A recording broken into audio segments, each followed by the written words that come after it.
Hi, it's Arlie. I wanted to show you sort of this little side trip I took in watercolors. So I have regular tubes, and so they're sort of sorted by color or hue. I mean, yellow and reds and, let's see, green is near the yellow, and then blues, purples, and neutrals. I've kind of been making little color cards when I think of it. I need to be a little more organized about this, and then I've been putting together palettes, kits, so like this is the one I put together for summer. No, this is the one I put together for summer. This is the one that I traveled with. This is all one brand, Kuretake. That's just a gouache, white gouache. So this one goes with me everywhere because it's just nice to have with watercolors. This is a super minimal kit, and it's 5 of a set of 6 Daniel Smith. They're kind of expensive, so I got the little trial. Okay, it won't focus. Little trial size set of 6, but I chose 5 because that's all it fits. This is I forgot the brand name. Is it Boku Ondu? These are sort of pearlescent. This is Derwent, sort of kind of semi-permanent colors. This is Art Philosophy. So these are all sort of, I think of these as all sort of either customized kits or sort of mainstream, like not to cut down anybody, but this is sort of like the McDonald's and Burger King. And I mean, the McDonald's and Burger King of paints. These are just sort of like big brand names you can find on Amazon. And I got this hankering for something a little more custom and personal, mom and pop. And so it started with beam paints. And I was at the art museum in New York and I saw beam paints and came home and looked them up, and they are handmade by a Canadian indigenous Canadian family, and they're watercolors and gouache, and some of them are mica paints, so they're sparkly. I don't know if you can see. Maybe you can see it in the sample. Oh, that reminds me, I need to put clear tape on this because I take these with me. Can't really see. Oh, you can see a little bit of the sparkle. So it started with beam paints. I bought some little samples, and then I loved the samples, so I bought a set. And I bought a set of, it was going to be 5, and then they threw in this brown. So this is a set that fits perfectly in an Altoids tin. And then I love it. And then also they sent samples, little samples, plus I had already bought those other samples. And I don't really have any to show you because I've already taken them apart. But, oh, here's one. I've used it a little bit. This is a sample card, and it's just a blob of paint on paper. And actually, I ended up buying 3 of these colors. So I have, this is the, what was it called? Robin's egg, and then this is pumpkin, and then this is strawberry. Oh, I didn't buy strawberry, but I already had some. Or maybe that's what this one is. Anyway, I'm getting sidetracked. So that's what a lot of these ones are with just a little bit in it, is when I'm buying paint from a smaller seller, a little mom and pop shop, they usually send you some little sample as well. So that's why with a lot of these paints, I have full half pans, which is the name of this size. This is a full pan. This is a half pan. I just peel off the blob. I don't know if you can see. I peel off the blob and I put it into a half pan, half pan, and then I drench it with water, and eventually I can pull the paper out. And I use a brush to pull the paper out, and it allows me to paint with the brush because it's got a bunch of paint on it. So sometimes I can't get the paper out, and it's not a big deal. I just paint around it, or I grab the color around it. So I bought the beam paints. This is July, and I bought them the beginning of April, and then I kind of went on a bender. I went on Etsy and found, actually I think I started with, I can't remember which one I started with. I think I was looking at, this is Red Clover Meadow. I follow them on Instagram, and I kept seeing sets that are earthy and very natural, and I tend to work very bright and, you know, crayon colors, and I thought this would be a really good challenge for me. So I bought this set of, let's see, 12, and then I think the gold was added in. I added my own titanium white, and this is white gouache. So, and then I like to make a card so I can remember which color is which.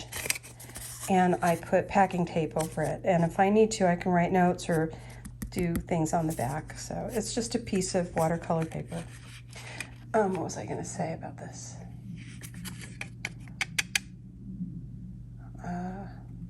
That's funny, I forgot what I was gonna say. Okay, I remembered what I was gonna say. The way they had the colors arranged, they had the peach on the other side of warm yellow earth, and I couldn't understand why, because I thought yellow earth and warm yellow earth should be next to each other, but now, and so I rearranged them the way I thought, and now I wished I had left them the way that they had them arranged, because I like the light to dark. So I mean, that's like a tiny regret, and it's not a big deal. So a couple of these colors are really beautiful. Like this one is almost like icing. It's thick, like mud. It's really beautiful. And we'll see here. Is this it? Yeah. It's just, even with water, it just comes out super opaque, which is really nice. So, okay, so what I did was, I was going to go see my mom, and she's a hoarder, and I knew it was going to be difficult and lots of cleaning, and so I went on Etsy, and I bought this set and this set, this set and this set,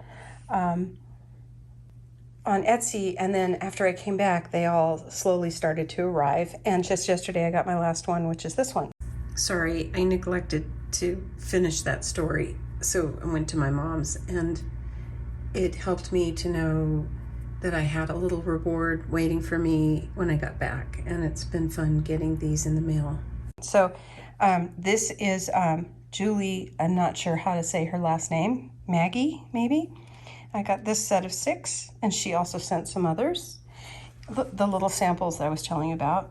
I got these 3 from Stacy Illustrations. She sent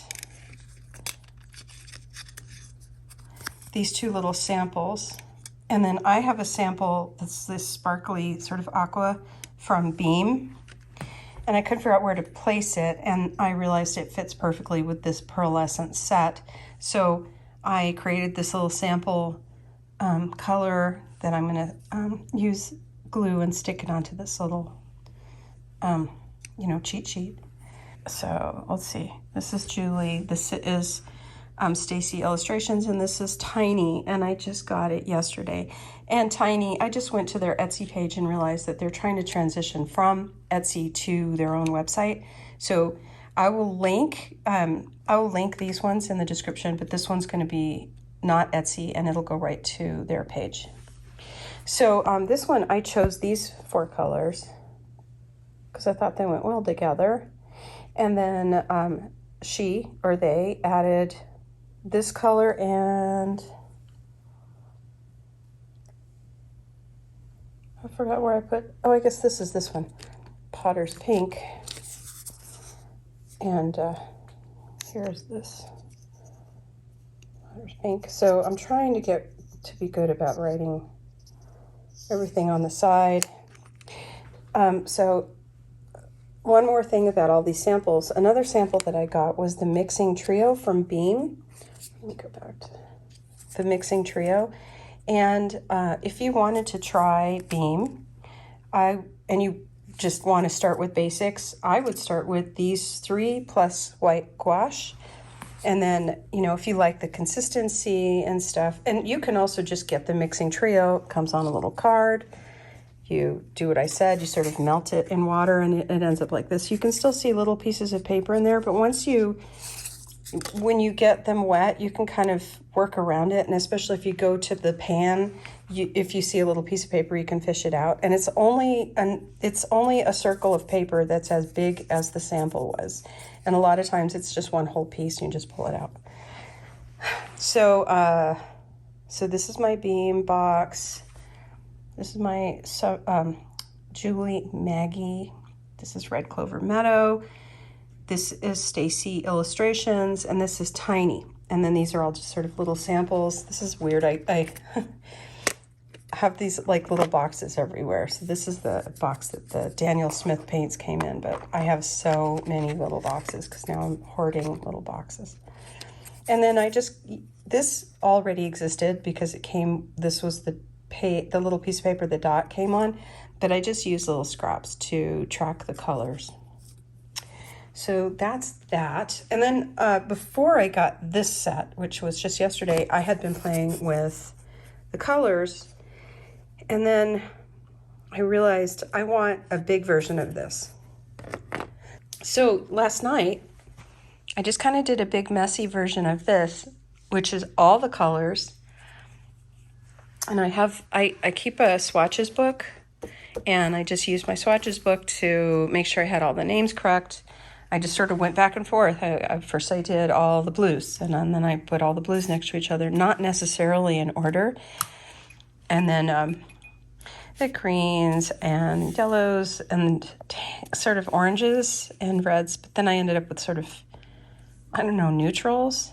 And I missed a couple. Also, I didn't really know where to put them, but that's okay. So I just wanted to show you, this is pretty by itself, but it's more for me to look and say, okay, I need a blue, a green, a lilac, and an orange, you know, or whatever. And I think when I use this chart is when I will get them all out like this. And then I will choose a subset and paint from the subset. But it sure is nice to see all my sort of, you know, like my, not McDonald's and Burger King, but more like my little local corner sandwich guy paints. So that's all. I just wanted to kind of show you what's going on inside my brain, what I'm working on, how I think, what to do with your paints. And then also, I saw, this one's glued in, but I think this is a quarter pan. So this is a full pan. This is a half pan. This is a quarter pan. And I have, let's see. Oh, I have some space here. I'd love to put this Potter's Pink in with this, but I don't have enough room. So I just ordered some quarter pans from Amazon so that I can fill in every little space. And so that's it. I just wanted to kind of show you what's up. And I use this to, for some of the brushes, some of the paint, I got too much on my brush, and actually I was using this to offload. But now I hate throwing things away, so I'm probably going to try to figure out something to paint using these paints. So that's the deal. I hope you don't mind my messy, disorganized video, and I hope you got some inspiration from it. Thanks for watching.